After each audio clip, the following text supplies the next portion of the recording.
आभासी एक्ट 2002 बहुत ही स्ट्रॉन्ग कानून है और बैंकों को यह अधिकार देता है कि वह अपने सिक्योर्ड लोन की वसूली के लिए बिना कोर्ट के पास जाए डायरेक्ट आपकी प्रॉपर्टी पे नोटिस दे के कब्ज़ा कर सकता है।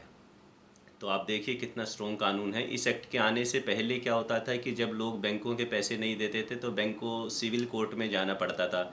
सिविल कोर्ट में सालों साल मुकदमा चलता था, फिर हाई कोर्ट में अपील होती थी, फिर सुप्रीम कोर्ट में, तो कई साल निकल जाते थे। अगर आपने किसी बैंक से एक सिक्योर्ड लोन लिया था, किसी प्रॉपर्टी पे होम लोन लिया था या लोन अगेंस्ट प्रॉपर्टी लिया था या कोई ओवरड्राफ्ट लिमिट ली थी बैंक को एक प्रॉपर्टी बंधक रख के मॉर्गेज करके, और वह लोन अगर एनपीए हो गया है, एनपीए का मतलब है अगर वह लोन नॉन परफॉर्मिंग एसेट में क्लासिफाइड हो गया है, अर्थात आपने पिछले 90 दिनों से उस लोन की ईएमआई चुकता नहीं की है, लास्ट 3 मंथ्स की ईएमआई आपने बाउंस करवा दी है किसी भी वजह से, तो वह एनपीए हो जाएगा लोन। तो बैंक आपको एक प्रेम पत्र भेजेगा, एक नोटिस भेजेगा। सरफेसी एक्ट के अंदर सेक्शन 13(2) के अंदर वह नोटिस आपके पास आएगा। नोटिस में बैंक ने आपको ये कहा होगा कि आपको हमारे इतने पैसे देने हैं, इतना प्रिंसिपल देना है, इतना इंटरेस्ट देना है, और 60 डेज़ के अंदर अंदर हमारे पैसे दो, नहीं तो हम इस प्रॉपर्टी का पोजेशन लेने की कार्रवाई शुरू कर देंगे। अधिकतर लोगों को मैंने देखा है कि वो नोटिस लेना ही अवॉइड करते हैं, बैंक के स्पीड पोस्ट को लेने से मना कर देते हैं, बैंक उनके घर के बाहर भी ये नोटिस चिपका के चला जाता है। तो नोटिस ना लेना कोई सोल्यूशन नहीं है। आप नोटिस को लीजिए और एक कॉम्पिटेंट लायर को वो नोटिस दिखाइए, और उस नोटिस का रिप्लाई करने का अधिकार है आपको एक्ट के अंदर। उस रिप्लाई में आप बैंक ने कोई अगर इरेगुलरिटी की है या लोन अमाउंट जितना वो मांग रहे हैं उसमें कुछ डिस्प्यूट है, या जितना वो इंटरेस्ट मांग रहे हैं उसमें कुछ डिस्प्यूट है, या आपका लोन एनपीए ही नहीं हुआ है, या कोई भी लीगल ग्राउंड वैलिड ग्राउंड आपका बनता है, तो बैंक को वो रिप्लाई भिजवा सकते हो। और वह रिप्लाई बाद में जब आप अपील में जाएंगे डीआरटी में या हाई कोर्ट में, तो वह रिप्लाई काम आएगा। अगर नोटिस में दिए गए 60 डेज़ के अंदर भी आपने पैसा नहीं दिया बैंक को, तो बैंक उसके बाद आपको एक पोजेशन का नोटिस भिजवाएगा। उसमें ये लिखा होगा कि 30 दिन का समय आपको फिर दिया जाता है कि या तो आप हमारे पैसे दे दीजिए, वरना 30 दिन बाद हम एक्चुअल पोजेशन, एक्चुअल कब्जा आपकी प्रॉपर्टी पे ले लेंगे। और अगर 30 दिन बीत जाने के बाद भी आपने कुछ नहीं किया, तो बैंक को ये अधिकार है कि वह आपकी प्रॉपर्टी पे एक्चुअल पोजेशन ले ले। लोकल पुलिस की सहायता भी बैंक ले सकता है। बैंक आपकी प्रॉपर्टी को बेच भी सकता है। बैंक आपकी प्रॉपर्टी को किसी को किराए पे दे के वो किराया भी खुद वसूल सकता है। बैंक आपकी प्रॉपर्टी या आपके बिजनेस को खुद भी मैनेज करने के लिए मैनेजर अपॉइंट कर सकता है। आपने जो दूसरों से पैसे लेने थे, बैंक उनको भी नोटिस भेज के वो पैसे जो आपकी तरफ ड्यू थे वो भी खुद रिसीव कर सकता है।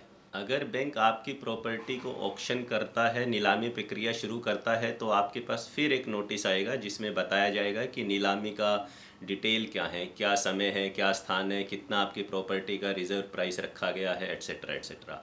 उसमें भी अगर आपको आपत्ति है तो आप बैंक को रिप्लाई कर सकते हो, अपना ऑब्जेक्शन रजिस्टर करा सकते हो कि मेरी प्रॉपर्टी की वैल्यू ज़्यादा है। मान लो आपकी प्रॉपर्टी की वैल्यू 1 करोड़ है और बैंक उसको बेचना चाह रहा है किसी को 50 लाख रुपए में किसी साजिश के तहत, तो आप उसमें मार्केट से एक अच्छा ख़रीदार खुद ढूंढ के भी बैंक को बता सकते हो कि यह व्यक्ति ये प्रॉपर्टी इतने लाख रुपए में ख़रीदना चाहता है। यह भी आपको बता दूं कि जितना भी आपका लोन आउटस्टैंडिंग है प्लस उसका ब्याज आउटस्टैंडिंग है, बैंक सिर्फ प्रॉपर्टी को नीलाम करके उतने ही रुपए रख सकता है। सब कुछ मिला के अगर बैंक ने आपसे अगर 20 लाख रुपए लेने थे और प्रॉपर्टी बिकी 1 करोड़ रुपए की, तो 20 लाख रुपए अपने बैंक रख के बाकी 80 लाख रुपए बैंक आपको देगा, वो आपका अधिकार है। बैंक जो भी एक्शन ले रहा है इस एक्ट के अंडर, अगर उसमें आपको लगता है कि आपके साथ गलत हो रहा है, तो आप डेट रिकवरी ट्राइब्यूनल में अपील कर सकते हो। आप स्टे के लिए हाई कोर्ट भी जा सकते हो। परंतु प्रैक्टिकली अगर आपके केस में दम नहीं है, कोई वैलिड ग्राउंड्स आपके पास नहीं है, तो कहीं से भी कोई राहत मिल पाने की उम्मीद बहुत ही कम है। किसी भी तरह का स्टे लगने के चांस बहुत कम है।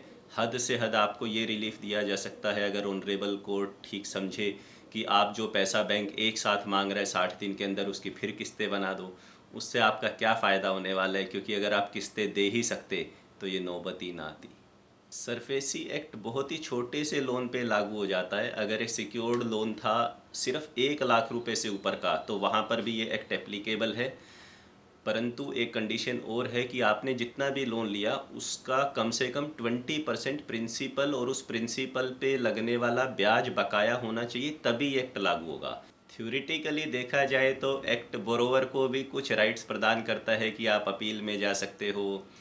अगर आपका पोजेशन गलत तरीके से ले लिया है बैंक ने, तो सेक्शन 19 के अंदर आपको कंपनसेशन मिल सकता है, एट्सेट्रा एट्सेट्रा। परंतु प्रैक्टिकली मैं बताता हूँ आपको कि क्योंकि आपने एक सिक्योर्ड लोन लिया, आपकी प्रॉपर्टी मॉर्गेज है बैंक के पास, और आपने लोन चुकता नहीं किया, तो कोई भी सूरत ऐसी नहीं है कि आपकी प्रॉपर्टी बच जाए। आप प्रॉपर्टी को नहीं बचा पाओगे।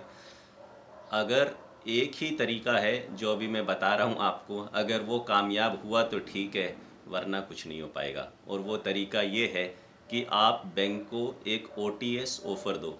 ओटीएस का मतलब है one time settlement offer, one time settlement proposal भेजो बैंक को आप।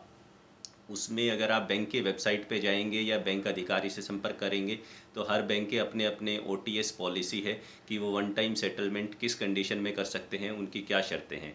कुछ बैंक ये कहते हैं कि जितना भी पैसा आउटस्टैंडिंग है उसका कम से कम 25% पैसा तो आप प्रपोज़ल के साथ ही हमें दीजिए, फिर हम बैठ के बात करेंगे कि कितने में सेटलमेंट हो सकता है। क्योंकि बैंक भी एक लंबी प्रक्रिया में नहीं घुसना चाहता है कि वो प्रॉपर्टी को ऑक्शन करे और एक लंबा प्रोसेस इनिशिएट करे। तो अगर बैंक को एक मेजॉरिटी ऑफ द पैसा बिना लिटिगेशन के मिल जाएगा, तो बैंक में be ready to accept that offer.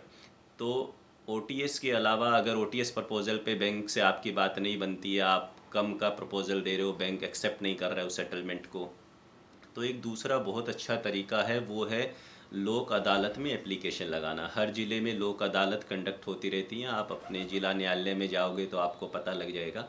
आप लोक अदालत में एक प्री लिटिगेशन एप्लीकेशन लगा सकते हैं वहाँ पे, यानी कोर्ट में मुकदमा होने से पहले की एप्लीकेशन कि मैं ऐसे ऐसे मैंने बैंक से लोन लिया था, ये प्रॉपर्टी थी, इन इन कारणों से मैं अपना लोन नहीं दे पा रहा हूँ, ये समस्याएं उत्पन्न हो गई हैं और मैं इसको लोक अदालत के माध्यम से सेटल करना चाहता हूँ, इस विवाद का निपटारा करना चाहता हूँ। तो लोक अदालत से एक नोटिस बैंक को चला जाएगा, और जिस दिन लोक अदालत होगी वहाँ पर जो भी बैठे होंगे निपटारा करने के लिए, तो बैंक के अधिकारी भी आएंगे, आप भी होंगे, और लोक अदालत के जो भी ऑफिसर हैं वो भी वहाँ मौजूद होंगे, और दोनों पक्षों की बात सुन के एक सहमति बनाने का प्रयास किया जाएगा। परंतु वहाँ जो भी सहमति बनेगी, अगेन वो किसी का राइट नहीं है, अगर दोनों पक्ष सहमत होते हैं तो ही सहमति बनेगी, परंतु यह भी एक प्रयास किया जा सकता है। तो बैंक के या तो आपको पूरे पैसे देने पड़ेंगे, या बैंक को किसी भी तरीके से एक एग्रीड म्यूचुअल अमाउंट पे समझौते की टेबल पे लाना पड़ेगा। इसके अलावा आपके पास कोई रास्ता नहीं है।